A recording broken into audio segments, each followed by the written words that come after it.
What's going on, guys and gals? My name is Shadox, and today I'm bringing you 5 quick tips or mechanics that Battlefield 5 doesn't really explain to you that well. These are fairly simple tips, and so many of you will probably already know some of these, but I'm hoping that at least some of you will learn something today and be more effective on the battlefield as a result. Starting out with our first and possibly most important tip is squad orders. If you see a small star next to your name in the UI, then you are the squad leader. Your job is to give your squad orders to try and focus your efforts into a single area. You can set an attack order on any enemy objective and a defend order on a friendly objective.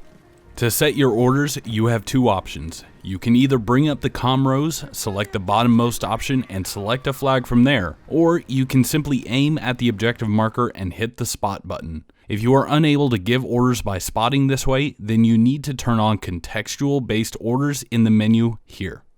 Setting an order will give everyone in your squad a notification of where you want them to go. If a member of your squad is on the flag you ordered, then they will receive additional points for completing actions. Once the order is completed, either by capturing the objective or defending it for a set amount of time, everyone in the squad will receive an order complete bonus, giving everyone more points. Setting and completing orders is the fastest way to earn squad requisition points and helps out in our next tip. If you are the squad leader, you can spend your requisition points on call-ins. Most people save these points up for the V1 rocket, but some of the vehicles that can be called in are extremely powerful. But be warned, if you select one of the vehicles like the Sturmtiger or Panzerkampfwagen, it will not magically appear in front of you. In fact, if you don't know where to look, you may never find it and your points will be wasted. Once you or your squad leader calls in one of these vehicles, the option to get in it is at the deploy screen.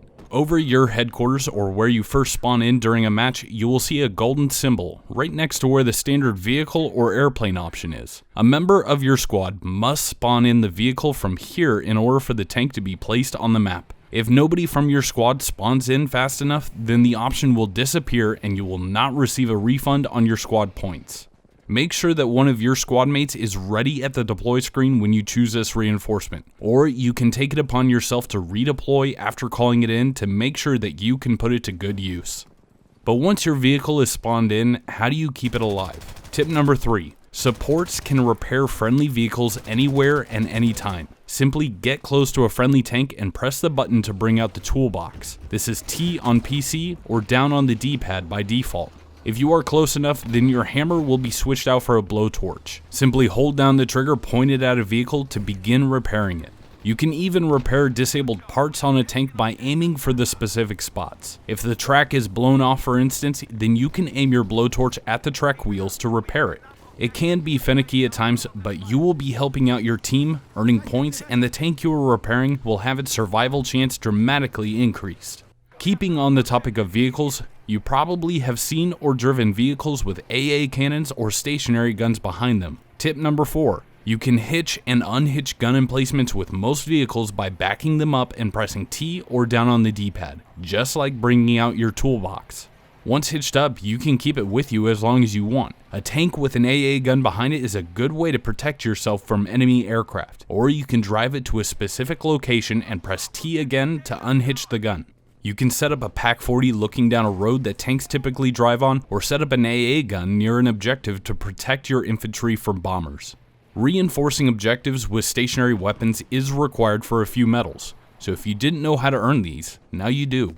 One additional fun fact regarding towables: if you see an enemy tank or transport towing an AA gun, get in the AA gun and shoot the vehicle towing you. Most people will not be expecting this, as the AA gun does significant damage to the vehicle. It might make for some fun shenanigan moments for you and your friends.